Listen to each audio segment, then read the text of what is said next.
Hello everybody and welcome back to Mounties Midweek. I'm Drew Patrick. On today's episode, we reveal the finals of play of the fall and we talk with men's and women's basketball as well as Ryan Clifford about his performance at the NCAA Cross Country Championships.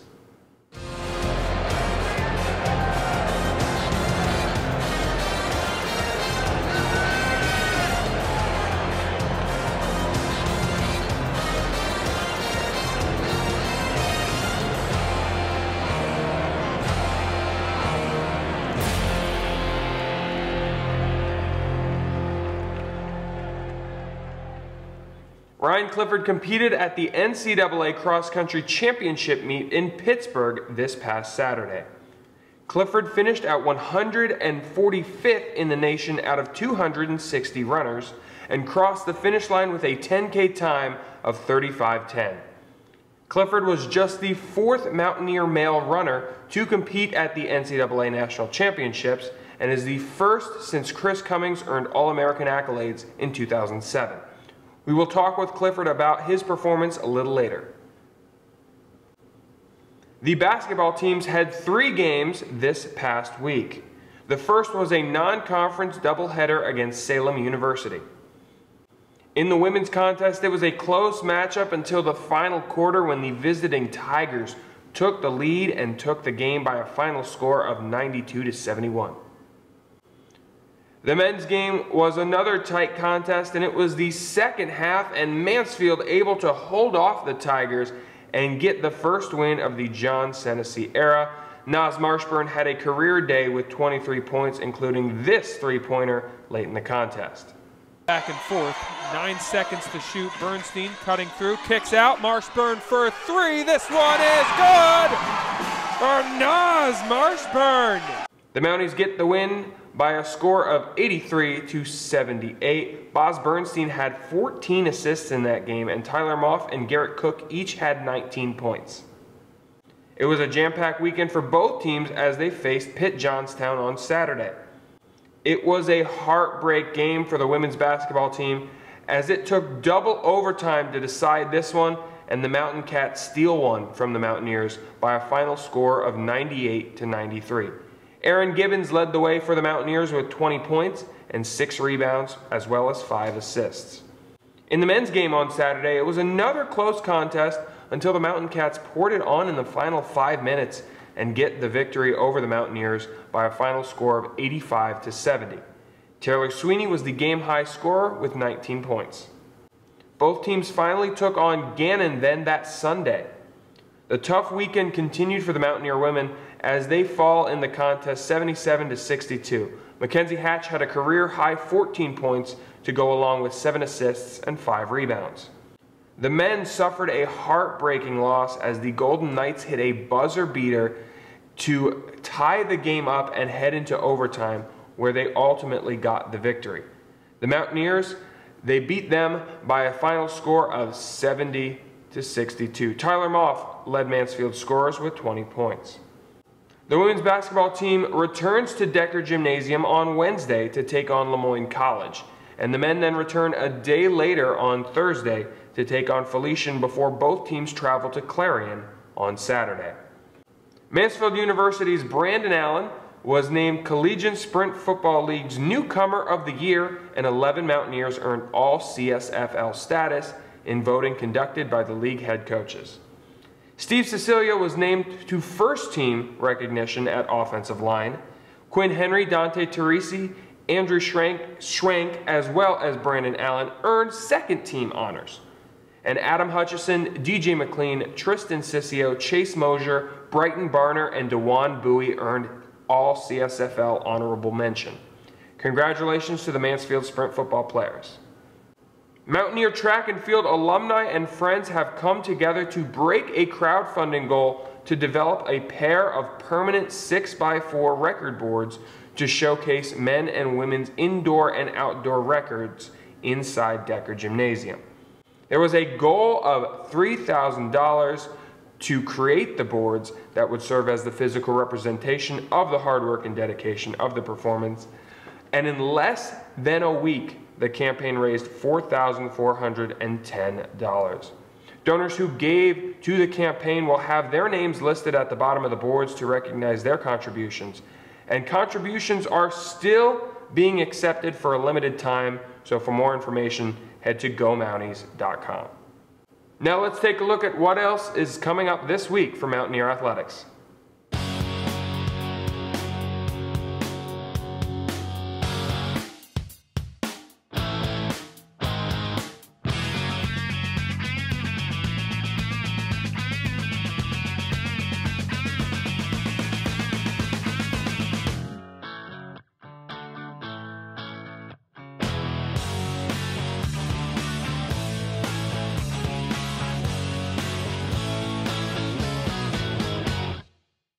Do not go anywhere.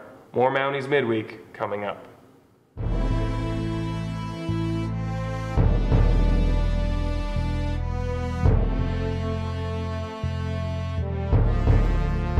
Court to court and lane to lane, under the lights or under the sun.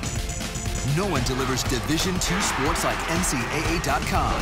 The center of D2 is inside the NCAA.com hub, with exclusive highlights of every sport and live broadcasts of every Division II championship found nowhere else. Make NCAA.com yours, the home of Division II college sports.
It's a small community, close-knit, it's beautiful. Now, as we join UPMC, it just opens a whole new world. Together, UPMC and Susquehanna Health are bringing life-changing medicine to north central Pennsylvania. UPMC brings extraordinary innovation to virtually every aspect of the work we do. Exchanging ideas, sharing research, it's a tremendous opportunity to learn in real time with world-class experts. Changing lives every day. UPMC Susquehanna.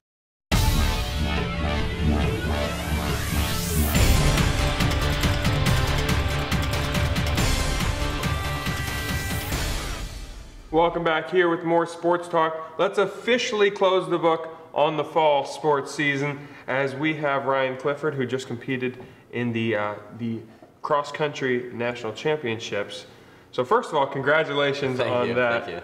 And now let's talk about your performance there on that Shenley course. Was there a bit of a comfortability being able to run back on that course? A little bit. Knowing like where kind of the turns were and the mud definitely helped in the race scenario. Mm-hmm. Me and Coach came up with a plan to catch people at certain spots in the race, so knowing kind of where that was was definitely very helpful. But they did change the course around a little bit because, as you saw when you were at the race, the mud was definitely really bad, and they took some of those areas out, which the other new areas ended up getting more muddy anyway. But they made the turns a little wider because there were a field of 260. So, you know, how difficult is it too at the start of that race? We actually had a whistle and called back because there was a bit of a tumble there in the middle. Does that affect you guys at all? Like you're in a mindset ready to go, and then all of a sudden you hear the whistle to restart. I mean, both times for the race strategy at least, it wasn't to go out too hard. Some of these teams were going out 440 pace and really stretching themselves kind of thin in the beginning of the race. But the plan was kind of to stay back and. I mean, it's a 10-kilometer race, so you have a lot of ground to make up. So it's not like a sprinting race, but definitely I've never had that happen to me before, especially in a cross-country race, restarting the race. So. So it was interesting. Yeah, it was very interesting. So ultimately, with this season, being able to go there, what were some of the best moments for you throughout the cross-country season this year? I guess there are definitely a couple. Definitely starting the season off with Colton Point, getting the course record on that. That was a lot of fun and kind of showed where we were kind of as a team because everyone did really well on that. And then winning the dual meet at Bloomsburg, that was kind of a cool experience too. Kind of got the season hyped up. And then I guess some other moments that were kind of cool were PSACs. That was a really muddy course, but being able to place second at PSACs was really fun. And then coming back 2 weeks later and running regionals and placing fourth, and then qualifying for nationals. Those were all like, it was like a phenomenal season. Absolutely. So. And it was also festival year, so you got to see some other things down there in Pittsburgh, including seeing another fellow Mountie in the senior showcase down there for field hockey. To be able to go down there and experience the whole festival and a lot of other things, what kind of experience was that for you? It was a lot of fun. It was definitely different, and I know Coach said he never went to a championship where it was festival season. So having his experiences from other championship seasons and like translating that into what we did, there were a lot more like activities for the student athletes, and we were able to actually watch other teams as well. So we watched some field hockey, as you mentioned. We also saw a lot of volleyball. And then we were going to stop by soccer, but we never got a chance. But there were a lot of, it was like a lot of cool opportunities, and all throughout the whole entire thing, because they kind of station you in like 3 hotels. So we were with a lot of the teams, and there were athletes from all over, where they were recruited from like Poland and just all around the country too. So it was a lot of fun, kind of meeting and intermingling with other student athletes. Yeah, and you don't get much of a break here as the indoor track season starts this week, actually. So my question for you is what is the difference? What are the differences between the distance for cross country and then for track? So in cross country, the preseason and kind of during the season, it's 8 kilometers, and then postseason is 10 kilometers. And then the longest distance in indoor track is actually only 5 kilometers. So it's more of a kind of like a speed race, and you really have to be hitting your splits, especially on a 200-meter track, not being a 400-meter track. But yeah, it's all about speed. Speed is the name of the game for indoor and outdoor tracks. So. I mean, is this year, in terms of training, you haven't had a week or so to really switch gears. Is that an easy switch to make from the endurance main focus to now I got to go a little faster at it? Well, typically during the week we'll do like a tempo and then a speed workout. So we have been kind of touching on the speed workouts, and I know most of the guys are opening up with the 3K and the 1 mile. So we should have the speed under our legs, but I guess we'll just see how things kind of roll. All right. Well, Ryan, thank you so much for stopping by. No worries. And congratulations on a great year. Thank you. And much more Mounties Midweek after this. Do not go anywhere.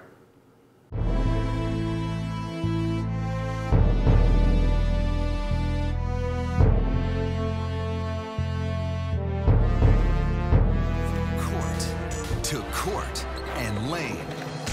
To lane under the lights or under the sun. No one delivers Division II sports like NCAA.com.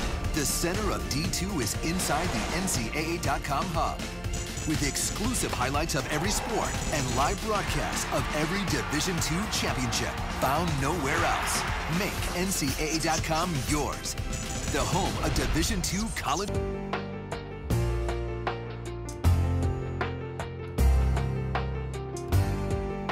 As I've gone through school, I've been trying to pay off my tuition as I go, and it wouldn't have been possible without the help of the Mansfield Foundation. I mean, the Mansfield Foundation already helped me a lot. As of right now, I don't have any school debt whatsoever, and I know the Mansfield Foundation has definitely helped with all the scholarships that I've received over the years for that. The Mansfield Foundation has helped me out several times throughout my college career.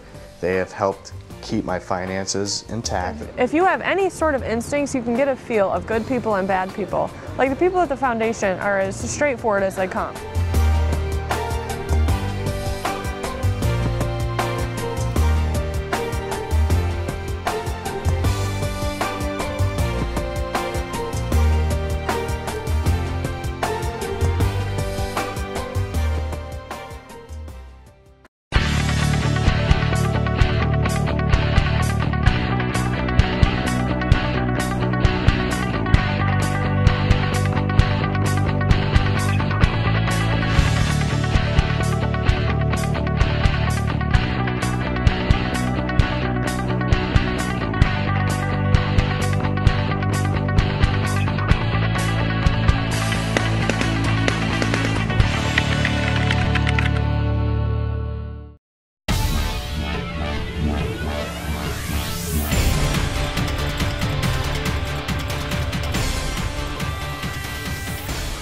Welcome back here to Sports Talk. Let's talk women's basketball now, as it was a pretty busy week this past week, and I'm joined by Mackenzie Hatch and Aaron Gibbons. Thank you both so much for stopping by. Oh, no problem at all. So let's start back on Wednesday, as it was the first home contest. How did it feel to be able to step onto the Decker gym floor in front of a really good crowd and be able to play for that first game? Well, we practiced for a really long time. We were one of the last teams to play, and I think just being able to play another team and just having a crowd and just working on like what we did in practice and implementing it into the game, like it really helped us, and I think we played well. Yeah, I was super impressed with the crowd that game. They made the atmosphere so much better to play in. Nothing better than playing at home, so that was cool. In those non-conference games, and especially early in the season, you mentioned that one of the later teams in the country to get those first couple of games. But what are the main focuses of those non-conference games? I think the main focuses of those games are to get better, to fix any kinks that we have in our offense or our defense. They're good practice games to get us ready for playoffs and for PSAC play. I think it's good, especially like because we're a young team, to get all the jitters out and, like she said, to focus on what we need to focus on. So then when it comes to PSAC play, we're ready and we did all the things wrong so that we can come in and do everything we have to do. So in that Salem contest, with a young team as you guys have, how important is it? I mean, you were one of the later teams, as I mentioned, to start your first game. How important then does those first couple games happen, especially with the young team trying to get the freshmen acclimated to this team? I mean, having games before PSAC play is super important. I wish we would add more games because we are so young. We don't have any juniors and we have one senior. And last year we were a senior-led team, so a lot of our sophomores didn't get a lot of reps. So those games would have been good to have, just to get people some reps, get people comfortable. But I mean, the first two games, you could tell we're getting better and we're getting there. So we're just hoping to go up from here. And I think since we are a young team, it's expected that we're going to make little mistakes. But I think from our first game to our game on Sunday, we really improved. And I think that's a really huge step for us, especially coming into PSAC play in a couple weeks. So in between those Sunday and Wednesday was that Saturday double overtime thriller. That game got away from you guys. But what can you take from that game? Really, in regulation, you guys were back and forth. What really can you take from that game moving forward? That one hurt a little bit. I mean, I'm sure there's a lot to take from that game. Emotions were high. I think turnovers were huge in that game, and we just gotta stick it out, and we have to make sure we finish better and make sure we finish the small shots. Foul shots were huge that game as well. We just have a lot of things to work on now, and we try not to dwell on games like that, so hopefully we can just go up from there as well. I think even though it was a tough loss, I think it really showed like the type of team that we are, because there were times in that game where I saw it from everyone on the floor, like we all gave 100%. We were all just like really doing what we needed to do to win, and it just, they just did a little more than we did, and it just ended up in a tough loss. And then Sunday, another conference matchup against Gannon. What were some of the standouts in that game?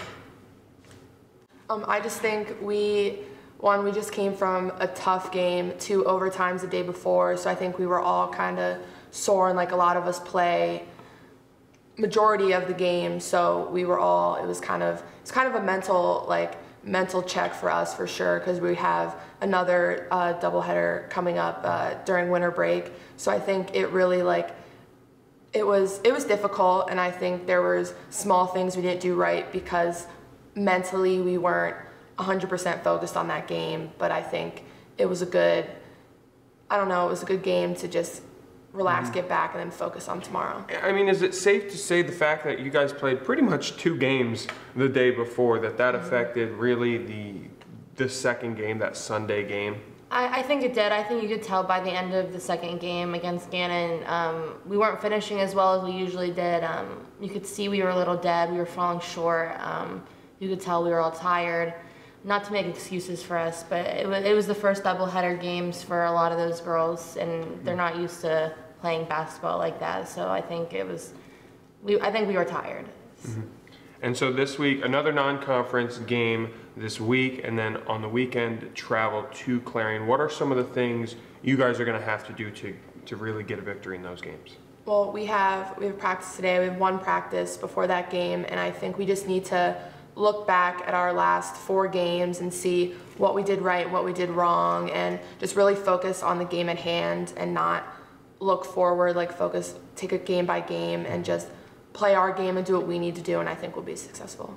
Yeah, I think we need to go to practice today and, scout the team, watch our scout, make sure we know what we're supposed to be doing on defense, make sure we know our player personnel. There's a lot of things that we can do to prepare for this next game in just one day. And then Saturday, like she said, we have to go 1 game at a time, so we'll see how that goes later. You know, you guys being student athletes here and next week being finals week, when you look at the, no panic, but next week is finals week. That game on Saturday, having a game the week before finals week, in that sort of contest and in that sort of matchup, when you know that the big week is coming up, does that affect your mindset at all? Or what do you have to do to really make sure you're focusing? I think coming into the game on Saturday, we have a whole week before our next game, and I think if we focus on that game and think, okay, after this we could work on studying or anything we have to do during finals, if we just mentally focus on the game and that's all that's on our mind, I think we'll be successful, and then we can worry about everything else after that. And we do have a few days off during finals week to get caught up, to do whatever you need to do, because I don't believe finals week starts till Tuesday instead of Monday. So we do have that Monday off, we have that Sunday off. Coach Witt did give us a few days off to prepare for finals, which we all appreciate. So I think that takes our mind off of finals just for 1 day. So we talked about how this is a young team with a lot of new faces, lost a lot of new faces. How do you feel early season the team chemistry has been? I think our team chemistry is actually great. I have never clicked with a team like this before in my 5 years here. So yeah, 5, not 6. I haven't clicked like a team with this quick ever.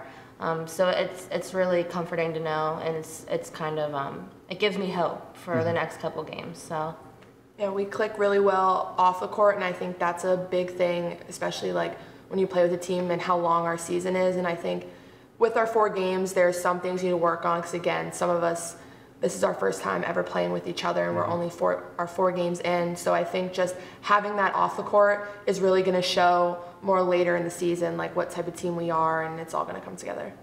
And Erin, as a sophomore this year, you really also have been thrown into a leadership position. Hatch, you mentioned that you guys don't have any juniors on this team. So outside of you, I mean, there is Brooke, who's a senior, but she played softball for those other 4 years. This is her first year on the basketball team. How important now is your role here, even as a sophomore, but really stepping up into that leadership? Yeah, like you said, I was just a freshman last year, and the seniors that we had, they really led the team. They really stepped up when things got hard, and I saw that, and I knew coming in we were only going to have 1 senior, and I knew I wanted to be a big part of the team and help in any way I can. And I think just talking to the freshmen and helping them out, you could tell it really helps them, and that's all I wanted to do. Well, thank you both so much for stopping by here. No problem. And much more after this. Do not go anywhere.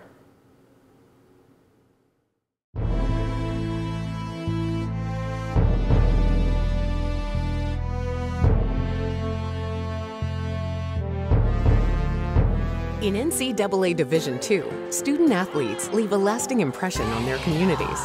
That's because Division II student athletes want to make a difference and truly be part of their surrounding communities. Through community engagement, thousands of student athletes from various backgrounds interact with community members who view them as role models. This interaction leaves a positive and perhaps even life-changing impression on all those involved.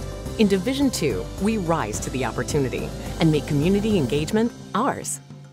It's all part of Mother Nature's perfect blend, the keystone of the Keystone State. Visit Potter Tioga, a 2-county scenic outdoor haven, conveniently located, yet worlds apart. With 10 state parks, 2 federal parks, and over 400,000 acres of state forest land, outdoor recreation certainly does live here, offering hiking, biking, horseback riding, ATV trails, hunting, snowmobiling, cross-country skiing, and so much more. Close to many urban areas, but far away from the hustle and bustle, you'll feel like you've found a hidden corner of the East Coast where you can experience world-class, authentic outdoor adventure. Whether it's a family outing, a personal challenge, or even a leisurely walk, it all takes on a new perspective in these spectacular surroundings. Follow our gurus through the Step Outdoor series at visitpottertioga.com and start planning your adventures today.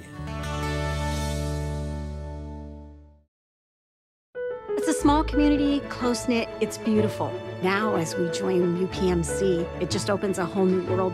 Together, UPMC and Susquehanna Health are bringing life-changing medicine to north central Pennsylvania. UPMC brings extraordinary innovation to virtually every aspect of the work we do. Exchanging ideas, sharing research, it's a tremendous opportunity to learn in real time with world-class experts. Changing lives every day. UPMC Susquehanna.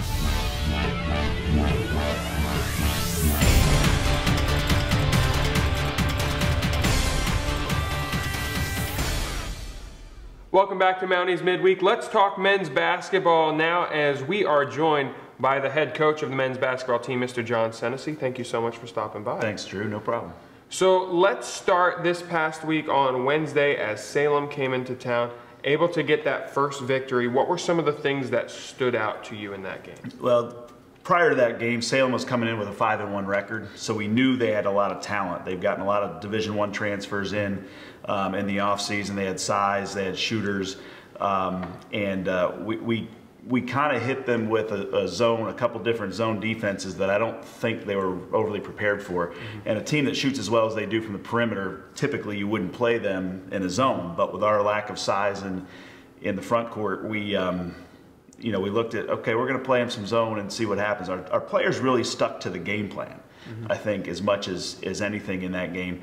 And there was a point or two late in the game where we had a turnover or a missed box out or something didn't go our way, and we were able to overcome it.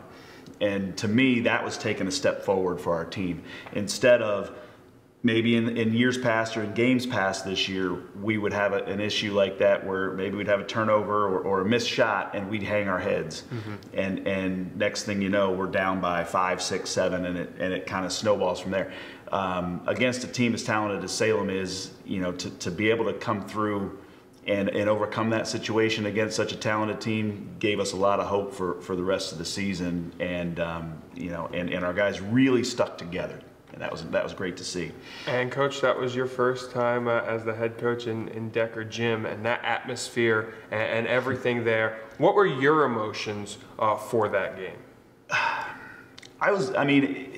The crowd was outstanding, and I think, and there's no doubt our players fed off of that. For the first time this year, we were able to play a home game and it was loud. I mean, it was a good crowd, and I know our players felt that. Where the first 3 games we had played, we didn't have that kind of a crowd because we were on the road, and we definitely fed off of that. When the final horn sounded and we won the game, it was great. I was happy for our players. My first thought was, okay, let's go next game up. And in my office that evening was Pitt Johnstown on film. And that's just kind of having a back-to-back over the weekend to prepare for that. You don't have a lot of time to start. You don't have the week we had to prepare for Salem that, you know, coming up this past weekend. So we had to keep moving forward. But I will say, I mean, it was great to have that win at home.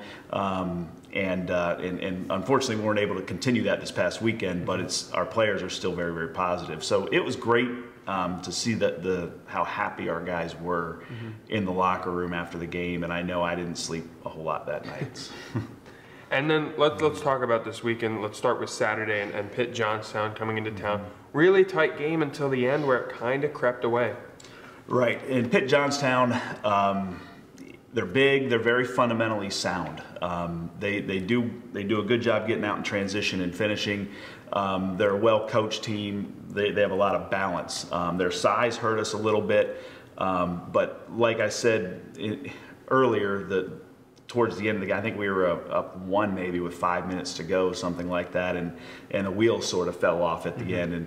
And where if we make a turnover, we give up a bucket at the other end, so it becomes a bigger deficit. Or we take a bad shot on offense, and then they get back in transition and get another bucket against us. So we've got to figure a way to get stops in the last 5 minutes of games, even if we don't score. And typically the games we lost were, other than Shaw, where 10 of the last 11 or 12 possessions of the game, our opponent scored, and maybe 1 of the last 10 or 12 possessions of the game we scored. And so those are runs we've got to figure a way to prevent. Maybe it was fatigue at some point where we made errors that normally we wouldn't make, either a bad pass or taking a shot we normally wouldn't have taken earlier in the game. I'm not sure the exact answer to that. We watch the film and try to dissect it and figure it out. But I was happy with how we bounced back and were able to compete the very next day in less than 24 hours with the minutes some of our starters had to play. With that game on Saturday too, obviously the women had a really exciting game before it went into double overtime. How does that affect you guys when you're out there ready to go, this game's going into overtime, this game's going into double overtime? How do you keep everyone focused and ready and saying, hey, look, we just have to wait a little bit longer? I think it's harder on me than the players. I think the players are very resilient and they were excited for the game too. They're cheering on the women's program and wanted to see them win, and they're able to stay loose. Coach Ernie does a nice job of getting them stretched out before the game and keeping them loose. I think it was worse on us as coaches, truthfully, to have to we're ready to get out there. The players are too, but they're cool with watching the women and supporting the women's program, and so it wasn't. It didn't seem to affect our guys as much as it probably did me. And then Sunday, let's start with the fatigue that you mentioned. With this, I mean, you had a doubleheader already in the year, but now with conference play, did you see any of that, any fatigue really affect early on in that game? I didn't seem to feel it. The players may have felt. I know they were a little bit sore coming into the game. They got stretched out. The thing about the Sunday games after a Saturday, the doubleheader, I mean, the other team's in the same boat, except they had to travel. So we were fortunate to be able to stay at home, and Gannon had to play at Bloomsburg the day before and come up to see us on Sunday. So I felt usually being the home team gives you, in my opinion, a little bit of an advantage in those back-to-back games. So they had to play Saturday as well. They don't play their starters quite as many minutes as we do. I'm not sure anybody does. So for them, on Sunday, their starters may have been a little bit fresher than ours come the last probably 10 minutes of the game. But we were able to compete the entire game. I mean, I think we were down the majority of it till probably a few minutes left and took a lead with 5 or 6 minutes to go, and were able to go neck and neck with them the rest of the way. So we competed extremely hard. The guys played very hard. We played well enough to win on Sunday. It's unfortunate that it didn't work out. Yeah, one of those heartbreak shots there at the end of the game. What do you as the coach, though, after something like that happens, after the team ties it up dramatically, what do you have to say to your crew to say, all right, we're still in this, it's still a game, you still have to compete? And then going off of that for the game and then that for this week, getting ready for that to try and say, look, it was a game, it happened, it didn't go our way, we have to move on? When that shot went in, for me and the coaching staff, I feel like, okay, no big deal. It's a tie game with 5 minutes to go. And it was so deflating to the guys on the floor and maybe the guys on the bench as well. And I've seen it happen in years past. And I don't know, the players just get so down because maybe it's because of how the other team's reacting to the shot going in, and we hang heads. And I can't understand that really from a player standpoint or a coach's standpoint. It's a tie game with 5 minutes to go. Everything else is forget about what just happened. And I think we do tell them, keep your heads up. This is a 5-minute game now. Hey, we get to play a little extra basketball. So so what? But I really felt when they came out, they got a bucket pretty early in that overtime. Their big man hit a short jumper in the lane and went up 2. That really, I think, deflated us a little bit more also. But it just, the players hang heads, and it's easy to do that. It's hard to come back and turn around and say, come on, let's go. We got 5 minutes, and that's what coaches are doing. But for whatever reason, it's really hard on the players more than anything. And I took I took the heat or the blame for, that shot going in, and that, I could have fouled him. We went up 3 with 6 or 7 seconds to go when Moff hit his free throws. And my philosophy in that situation has been, I never take a foul. I don't want to put them to the line with a chance to get a point or 2 and still have time left on the clock. And in that situation, Gannon was a poor 3-point shooting team and a very good rebounding team. And we were not a good rebounding team. So my thought was, I don't want to put them to the line and let them get a chance for a rebound and a stick back. We've won games in the past where teams fouled us in that situation. I've seen it. And I've asked a lot of coaches, mentors of mine, friends of mine, what would you do? Would you have let them play it out and shoot a 3 and hope it doesn't go in, or would you have fouled them and put them to the free throw line? And it's about split 50-50. So it's a difficult decision to make. I think I look at it a logical way in that game. They don't shoot threes well. They rebound very well. I'm going to force them to shoot a 3. And I didn't want to foul them, and they made a 40-footer of all things. So I'll give the guy that shot another 20 times, and I don't think he'll make it. So I'll probably stick with the same philosophy again, but I did tell the players the reason why I decided to do that. And I was very happy with how after the game, players still seemed very positive. They know we played well enough to win. And it just didn't happen. And that's okay. And when you play that hard and you play well enough to win and the scoreboard isn't in your favor at the end of the day, it's hard, but it's still okay. So is that going to be an easier thing coming this week to try and keep everyone's spirit up because of that reaction that you saw? I hope so. I think so. We had off yesterday from all team activities, so they had a day to recover. We'll see in practice today. I think they're going to be really ready to go in practice today, knowing that in 2 days we've got another game, and then in 2 days after that we've got another game. So we're, the season really just starts to fly along here pretty quick. So we have to have a short memory about what happened before. Gannon was a very big team, very strong physical team. They outsized us at almost every position. So. And we're good enough to beat them, and that's pretty. They had 5 full-time assistant coaches. I think they have 10 full scholarships, and we're competing with these teams, and that says a lot about how hard our kids play and how competitive they are as individuals and as a team. So I think we'll be fine for Thursday night against Felician. Speaking of that Thursday night, what have you seen from that team? This was a game last year. You guys traveled there. Granted. Right. A lot of those faces are gone, but still in some of their minds was how that game, they came in with a lot of confidence and it didn't go their way. So now going into this year, what do you expect from that team and what do you expect from your guys?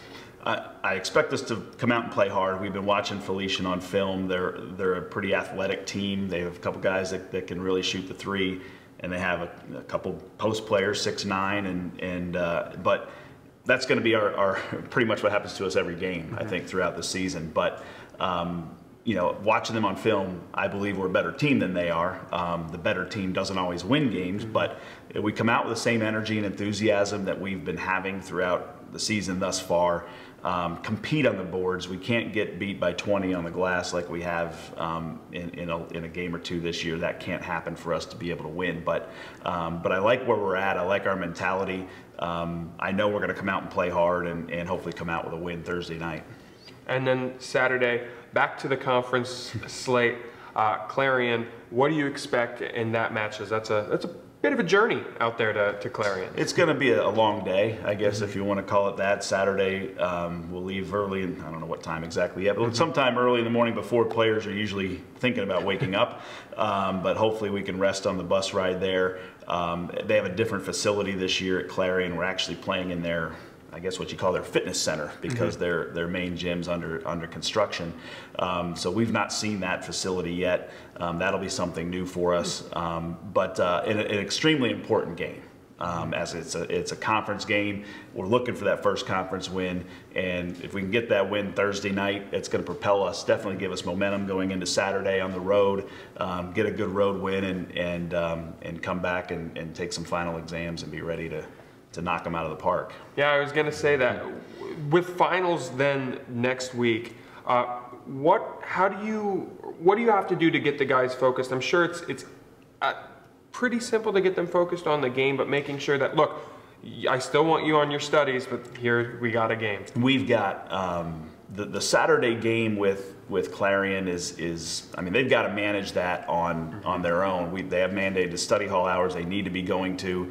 I know I received a text this morning from a player who's got a makeup test today. So they're on top of things in that regard.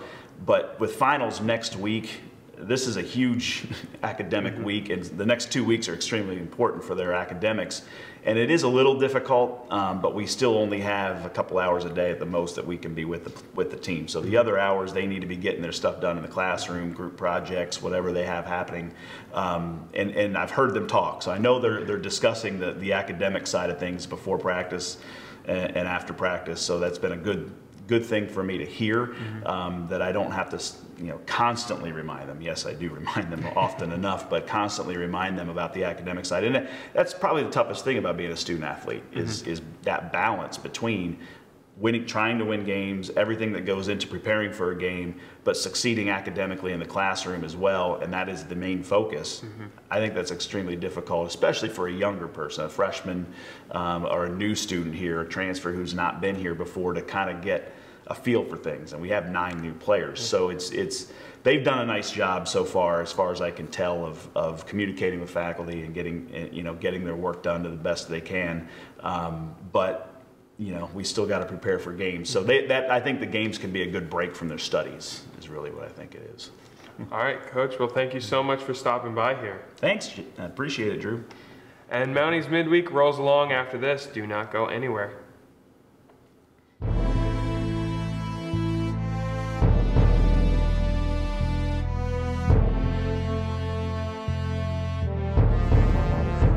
Champions know how to seize opportunities. When they see moments of greatness unfold right before their eyes, they push as hard as they possibly can, and then they push harder. Because the heart of a champion never settles, never quits, and never stops giving its all. We are champions. We are Division II. We go big, we give it everything we've got, and we win. On the field, on our campuses, in our communities, for our causes, in our careers. We rise to become champions in everything we do. We are Division II, and there are no limits here. We make our time count. We set our own path. We become champions on our terms. It's time to up your game, because we're here to play and learn. But most importantly, we're here to discover ourselves, our vision, our heart, our drive, to achieve every goal we aim for, because we want to be champions at the highest level, life. At Division II, the opportunities are here. Are you ready? It's all part of Mother Nature's perfect blend, the keystone of the Keystone State. Visit Potter Tioga, a 2-county scenic outdoor haven conveniently located, yet worlds apart. a place where you can kick back, unwind, and forget about the pressures of life. Disconnect and reconnect with your friends, family, or even yourself while surrounded by nature's beauty. So start planning your adventures today at visitpottertioga.com.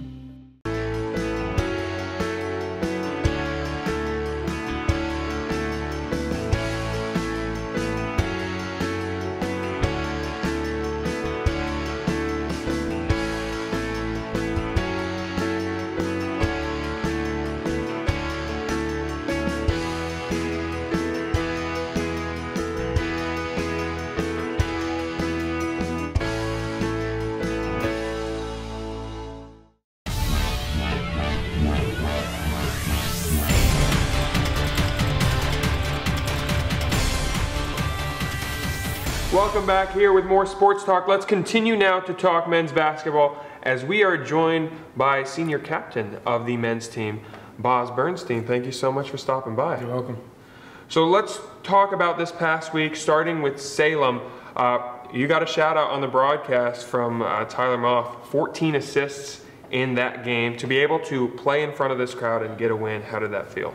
I think it was really important for the team because it was our first win. So getting a win for Coach John and just everyone that's new to the team, it meant a lot, and the energy around the team was really good. It was really unselfish. Yeah, in those games, in those non-conference games, what do you kind of focus on? What are your main points of emphasis in those ones? Well, we kind of try to just play our game, how we're going to approach regular conference games, because they're obviously mixed in with non-conference games here and there. So we really try to focus on our defense, try to keep teams under 80 points. We usually set a goal each half of what we want to leave each team at. So that's pretty much our focus. And then this weekend, let's start with Saturday. Pitt Johnstown, a game that was very close until the end where it kind of got away from you. What were some of the things that you guys can take from that game? We just need to be better at finishing games. Sometimes I think 5 out of our 6 games, we've been either tied or up or down 2 points with 6 minutes left. So, I mean, we're in each game. We just need to focus more on finishing the games, getting stops at crucial times in the game, and executing on offense, too. And what is the key to be able to flip that switch? I think we need to just get over fatigue, either mental fatigue and physical fatigue. You know, our starters play a lot of minutes. You know, some of our bench guys play a lot of minutes too because we have some injuries as well. So we just have to make sure that when at the end of the game we all have to give the energy that we have left and finish off strong. And speaking of fatigue, the very next day, back in action against Gannon. Early on in that game, really some things that were clicking and really a fight back in that game. What were some of the key standouts before we get to late game? We didn't score that well. We weren't shooting that well, so we just decided that if we can play defense, they can't score either. So it was going to be a low-scoring game. It was going to be a battle, and we had to fight on the boards because they were a lot bigger than us. But we had it there at the end, and then the kid made the shot at half court. Just a shot like that. What do you guys have to do then as a team? You see something like that, fighting so hard and going, oh, well, we have more basketball to play. What do you have to say, especially as the captain of this team, to everyone saying, hey, we just got to go play more basketball? Yeah, I mean, we just have to make sure that, me personally, I have to make sure that the guys aren't down because we didn't lose. You know, we're playing 5 more minutes. That's just 5 more minutes to play and prove that we were the better team within the first 40 minutes. And that's what we have to do, but we seemed a little bit down, you know, just because it was such a crazy shot. Do you think that affected, especially going into the overtime period, that and then them scoring first there in that overtime? Early on, yeah, I think we were still thinking about it, but we have to just forget about it and move on because it didn't matter when we started that 5 minutes. And Boz, you come in a very interesting situation that you come in here, being really the only senior on this team, but you're new to the program and thrown this captain position. What were some of the things you took here from Kent State and also really had a little growing pains to get to here at Mansfield? Honestly, just had to always look up to the ones above you, pay attention to all details. That's what I've always been taught. No matter if you're one of the best players on the team, the worst players on the team, always pay attention because it's going to come back one day. And it came back for me here. So I just try to lead by example and just show everything that I've been taught all in a positive way because I know guys do look up to me. So I just always need to make sure that whatever I'm doing is the right example because guys are watching me sometimes that I don't even know. And coming up this Thursday, Felician, another non-conference game. what do you expect, especially wanting to make a big response after the game on Sunday?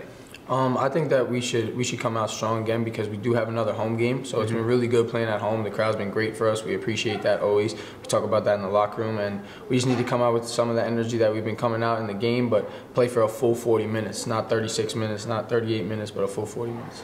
And then another conference game coming up, but also very unique with that Saturday because finals week is next week. So what do you guys have to do to really get a break from the academics and focus on that basketball game? I mean, I think that's why we're all on a team. You know, we love to play basketball, so getting away from the books is good at times. You know, you don't need to be studying the whole week. So that break for us, we're going to try to just take it out on Clarion and get a good conference win because that'll set us back from the 0-2 start in the conference.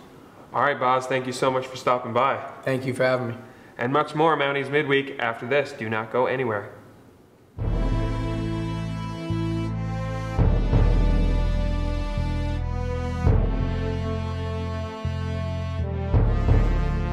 It's all part of Mother Nature's perfect blend, the keystone of the Keystone State. Visit Potter Tioga, a 2-county scenic outdoor haven conveniently located, yet worlds apart. A place where you can kick back, unwind, and forget about the pressures of life. Disconnect and reconnect with your friends, family, or even yourself while surrounded by nature's beauty. So start planning your adventures today at visitpottertioga.com. To court and lane. To lane under the lights or under the sun.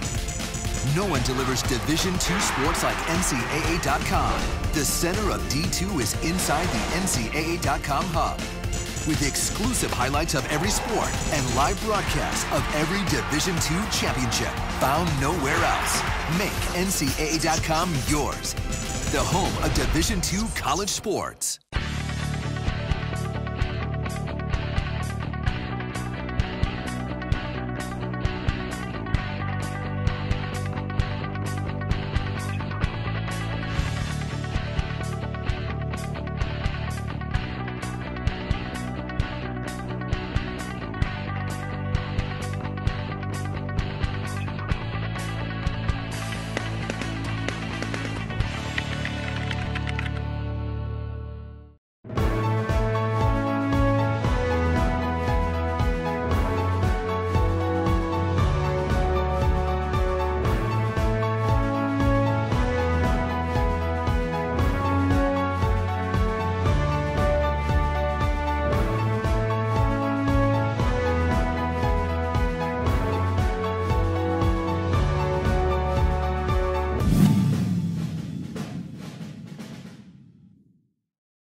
It is time for the finale of Play of the Fall. We have hit the finals, and you get to vote this week to see which play is the Play of the Fall. Let's take a look really quick at the bracket. It was a close matchup between Ryan Clifford and Larissa Motts, and based on your votes and a late surge, Ryan Clifford is moving on to the finale. He got a bye to start things off and then took down a pair of field hockey plays to move his way into the finale. On the other side, well, we knew it was going to be Brandon Allen, but it was this play. Under center, Watson behind, takes a snap. He's going to go himself. The ball came out and scooped up, and he is gone at the 40, the 50. Good night. And that is a touchdown. The 94-yard fumble recovery touchdown for Brandon Allen. It's Brandon Allen and Ryan Clifford, two individuals who got postseason accolades for their performances. But which play was better? You can vote right now on Twitter at Mountie All Access for which one of these plays is the play of the fall. Results will be revealed next week on Thursday, as voting will be open until next Wednesday. So make sure you vote, and we will reveal that winner for you.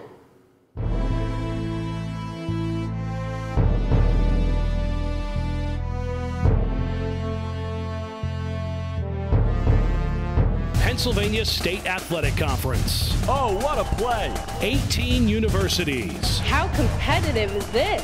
23 championships. It's over. We have new PSAC champs. 7,100 student athletes. Make the PSAC yours. My PSAC is passion. My PSAC is pride. PSAC is Pennsylvania. Passion, pride, Pennsylvania. The Pennsylvania State Athletic Conference.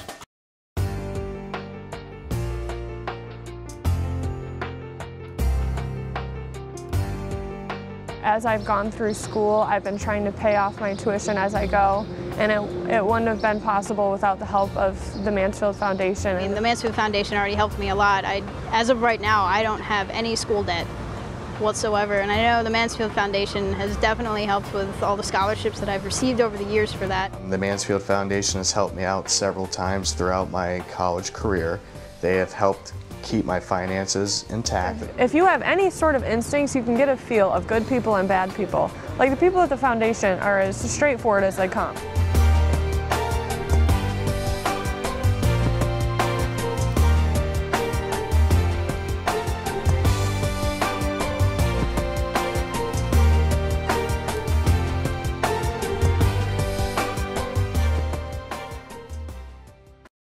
It's a small community, close-knit, it's beautiful. Now, as we join UPMC, it just opens a whole new world.